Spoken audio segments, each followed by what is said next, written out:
In 2010, we tested over 1,000 political ads, and one of them stood out more than any other.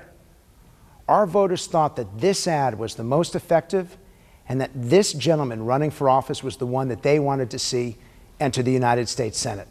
Let's roll that ad. How do we defeat the Washington machine? First, send career politicians home by enacting term limits. Next, require Congress to read the bills they vote on. Then stop wasteful spending by requiring a balanced budget by law. Stop lobbyists from taking our tax dollars and then using that money to lobby for more. Most importantly, expand our liberty by downsizing big government. I'm Rand Paul, and I approve this message because government is the servant, not the master. Now, half of you are Obama people, and they like that ad. It dialed through the roof. But I got to ask you, you've now been here for 5 months. Is there anything in that ad you'd change?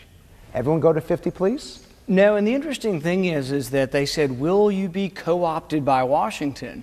The first week we got here, we got them to ban earmarks. Not just the Republicans, the Democrats too.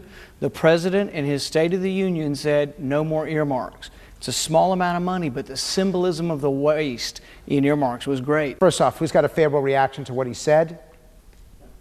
So let me ask you, is this the antidote for the divisiveness and the polarization? Peter. Senator Paul, for being such a deficit hawk, appointed by George W. Bush, Ben Bernanke is pleading with Republicans to lift the debt ceiling. Otherwise, Moody's and other bond rating agencies could downgrade the T-notes internationally, and that could cause a cataclysmic result for the U.S. economy. Do you see what he's talking about? Great question. Everyone go to 50, please. Well, what I would say about the debt ceiling is that we bring in $200 billion a month, and our interest payment's $20 billion.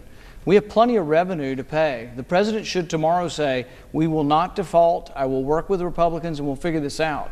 The bottom line is conservatives will have to compromise. Conservatives can't give a blank check to the military, and liberals can't give a blank check to welfare. Both will have to come together, but both have to cut. You will have to cut spending. I tell people, I joke when I get up here, the people who wait for me in front of my office, I call them the beseechers. Everybody's got their hand out. Republicans, Democrats, big business, small business, welfare, everybody has their hands out and we're out of money.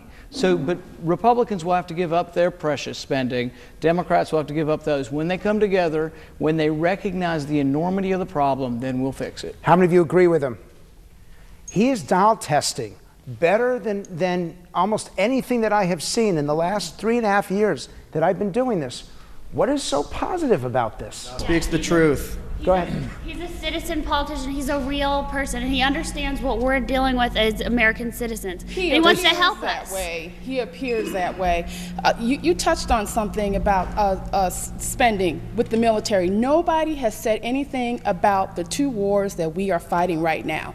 Where are you? 4, 5. Here's what I would say. Everyone go back to, hold on. Go back to 50, please. Say, let's react to what he has to say, Senator. Here's what I would say is that we need to go to war only reluctantly, only by Congress voting on it. I'm sorry. I know. Already there. And I signed a letter to the president with 24 Democrats asking to come home from Afghanistan. React. We've been there 10 years, and I think we needed to go in the beginning. We should have gotten bin Laden. We've gotten bin Laden. There's very little Al-Qaeda left. We need to come home and tell the Afghans they need to now take care of their own security. We can't afford to bomb schools and bridges and rebuild them. You're nodding your head yes. Tell me why.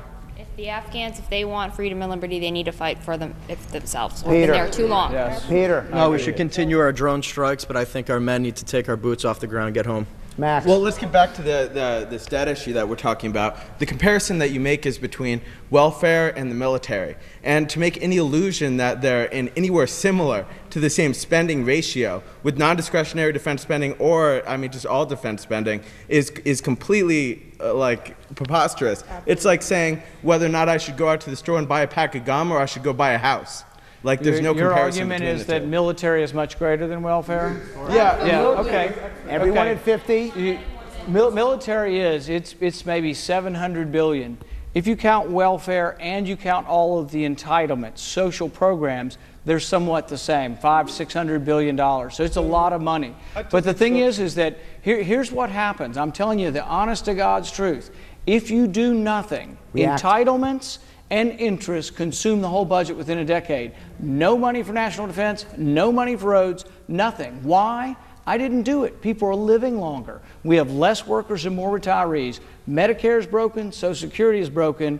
Republicans and Democrats got together in 1983 and they let the age go up gradually.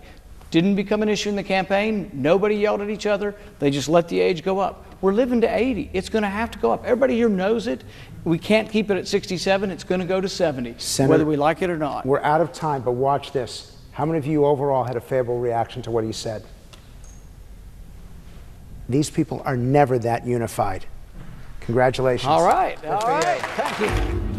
And still to come, can entitlement spending actually help the Democrats in 2012?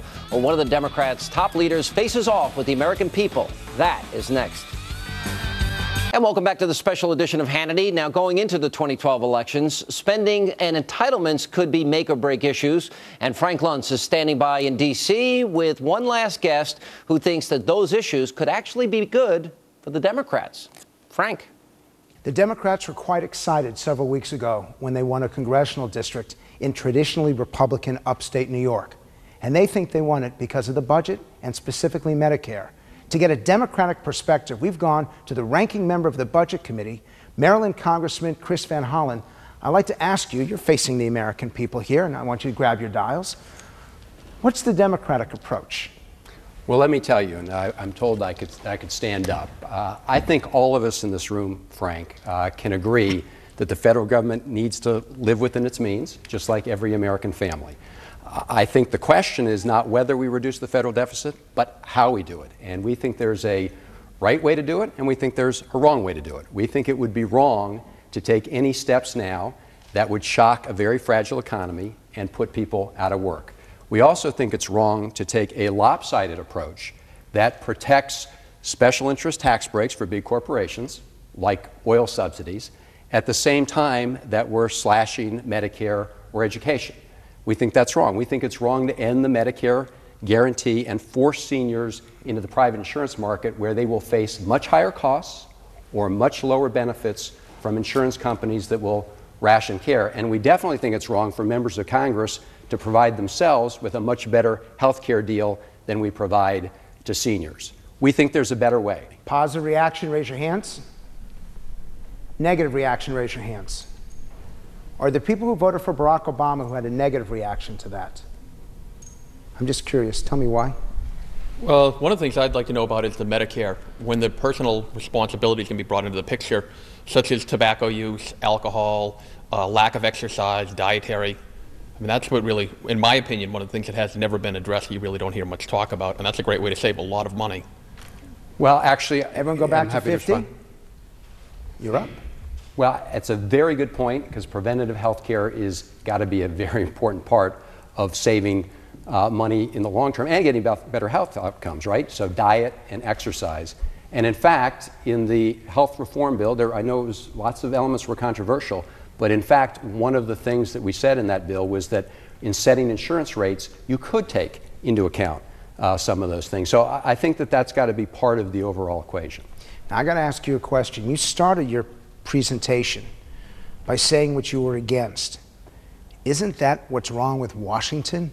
That we go negative before we go positive? Well, what I said, Frank, was we think that there's a right way to do it and a way that's not the right way to do it. And that's what the debate in this country is all about.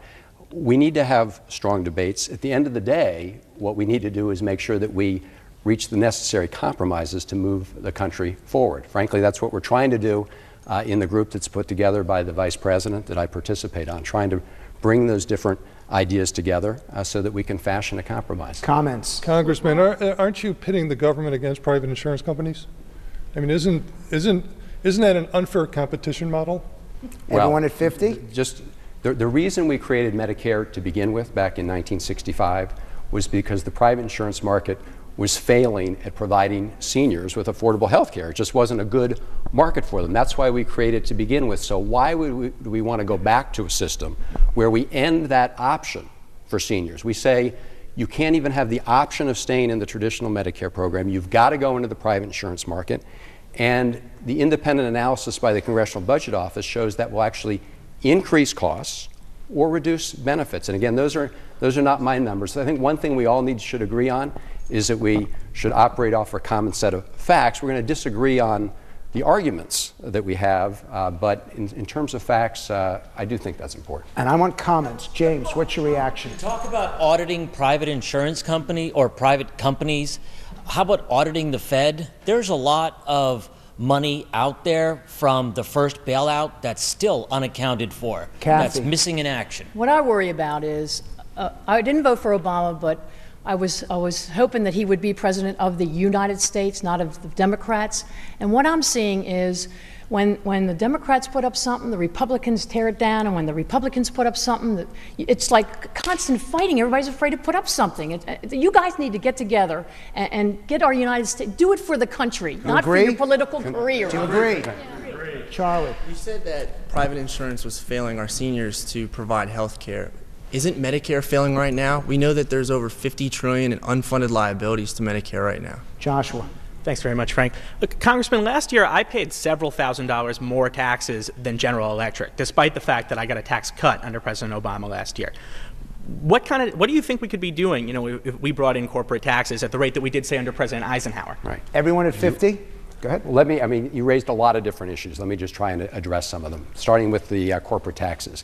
The reality is that over time we have built up lots of special interest loopholes in the tax code, which is why you have major corporations who at the end of the day are not only paying no taxes themselves, but actually getting a subsidy from the federal government. So we think they've got to be part of the solution. We're not saying you do this all on the revenue side or all on the spending side. So let me ask you as a show of hands, are they going to come to an agreement on the budget, yes or no? Who says yes?